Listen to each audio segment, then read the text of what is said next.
আসসালামু আলাইকুম এভরিওয়ান, কেমন আছেন সবাই? বাহিরে বৃষ্টি দেখলে কার কার খিচুড়ি খেতে মন চায়। সকালের নাস্তা আজকে খিচুড়ি রান্না করে নিয়েছিলাম। আজকে এত বেশি কাপড় চোপড় ধুয়েছি, মানে ধোয়ার কাজ করেছি, তারপর থেকেই বৃষ্টি শুরু হয়েছে আর বৃষ্টি শেষই হচ্ছে না। যাই হোক, সকালের নাস্তা খিচুড়ি রান্না করে নিয়েছিলাম। আর খিচুড়িটা আজকে একটু চাল ডালটা ভেজেই করে দিয়েছিলাম। কালকে যে ঝাল পিঠাটা বানিয়েছিলাম, ওই পিঠার তেল ছিল, সেই তেলে আমি খিচুড়িটা রেডি করলাম। আর গতকালকে 2 পিস মাংস রেখে দিয়েছিলাম, ওটা একটু ফ্রাই করে দিলাম। এই যে, আর ডিম সিদ্ধ করে দিয়েছিলাম, শসা। এটাই ছিল আজকে সকালের খাবার। তারপর দুপুরে পাঙ্গাস মাছের কিছু পেটের অংশটা দিয়ে চচ্চড়ি করলে অনেক বেশি মজা হয়। ক্যাঁচা ছিল, পেটের অংশ ছিল, এটা কেটে ধুয়ে নিয়েছে আর ডিম আলু সিদ্ধ করে নিয়েছে। আজকে এই 2টা রেসিপি তৈরি করব। এখানে প্রথমে আমি ডিমের তরকারিটা রান্না করে নেব। আমি পেঁয়াজ কেটে নিয়েছিলাম, পেঁয়াজ কুচিটা ব্যবহার করেছি এখানে। পেঁয়াজ মরিচ তেলে দিয়ে, তারপর আদা, জিরা জিরা ধনিয়া আর লবণ হলুদ মরিচের গুঁড়া দিয়ে যে আমি মশলাটা সামান্য একটু পানি দিয়ে সুন্দরভাবে কষিয়ে নিচ্ছি। মশলা থেকে পানি উঠে আসলে তারপর আমি এখানে ডিম আর সিদ্ধ করে রাখা আলুটা দিয়ে দিব। আর সিদ্ধ করে রাখা আলুটা দিয়ে দেওয়ার পরে, আলুটা যেহেতু আমি এখানে আস্ত রেখেছি, সেহেতু একটু ভেঙে দিতে হবে। এই আলুর তরকারিটা একটু ভেঙে ভেঙে দিলে খেতে অনেক বেশি মজা হয়। এখানে যদি একটু টমেটো থাকতো তাহলে আরও বেশি মজা হতো। আমি তো ফ্রোজেন টমেটো রাখছিলাম, সেটা শেষ হয়ে গিয়েছে। আর এখন বাজারের যে টমেটো, ওটা আমার কিনতে মন চায় না। যাই হোক, এই যে তারপর আমি একটু কষানোর জন্য পানি দিয়ে দিয়েছি।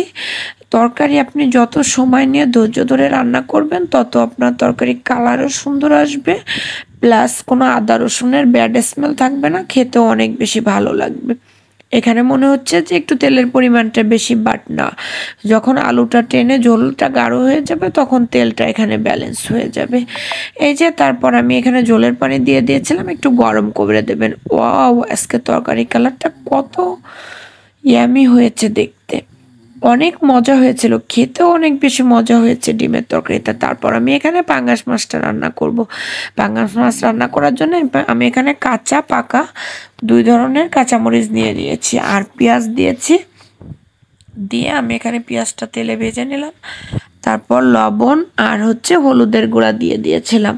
দেওয়ার পরে আমি যে আলু আর পাঙ্গাস মাছটা কেটে ধুয়ে সুন্দরভাবে রেখেছিলাম, পাঙ্গাস মাছটা, লেবু আর যাদের কাছে পাঙ্গাস মাছটা একটু গন্ধ মনে হয়, তারা লেবু আর লবণ এটা দিয়ে একটু মেখে রাখবেন, তাহলে কোনো ব্যাড স্মেল আর মাছের থেকে আসবে না।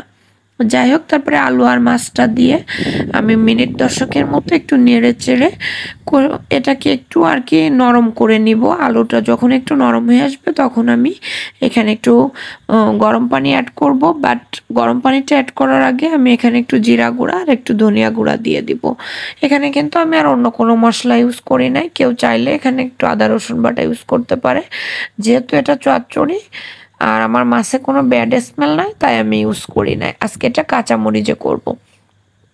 এর জন্য এই যে এখন আমি গরম পানিটা দিয়ে দিয়েছি, আমার পানিটা ফুটে উঠছে, ঝোলটা আর কি ফুটে উঠছে। এখন আমি ঢাকা দিয়ে অন্য কাজে চলে গিয়েছিলাম। আমি প্রায় 30 মিনিটের মতো, প্রথম 15 মিনিট হাই হিটে রান্না করেছি, তারপরে 15 মিনিট আমি একটু লো হিটে রাখছিলাম। চচ্চড়িটার নিচেটা পোড়া পোড়া হয়েছিল, অনেক বেশি মজা হয়েছে, ছেলে বলল, বাট আমি তো খাই না।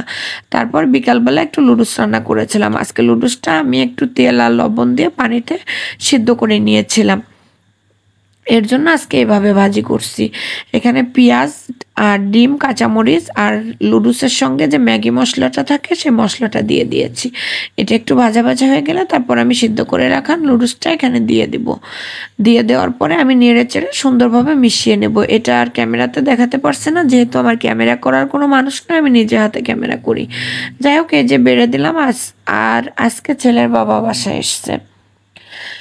তারপর লুডুসটা নামিয়ে দেওয়ার পরে এখানে ওদের 2 জনের জন্য 2 কাপ কফি করে দিলাম। 2 কাপ কফি এখানে আমি রেডি করব। ওদেরকে আমি আগে আলাদা করে খেতে দিয়ে দিয়েছিলাম, এর জন্য এখানে আর কি একসঙ্গে কফি প্লাস নুডলসের ভিডিওটা নাই। এই তো 2 কাপ কফি রেডি হয়ে গিয়েছে। এখন আমি বাবা ছেলেকে খেতে দিয়ে দিয়ে তারপর আমি মাগরিবের নামাজটা পড়ছি। আজ আমার নামাজটা পড়তে একটু লেট হয়ে গিয়েছিল আর কি। আর এই যে রাতের বেলা ওর বাবার খাবারটা রেডি করে দিলাম। আল্লাহ হাফেজ, ভালো থাকবেন সবাই, সুস্থ থাকবেন, আমার জন্য দোয়া করবেন।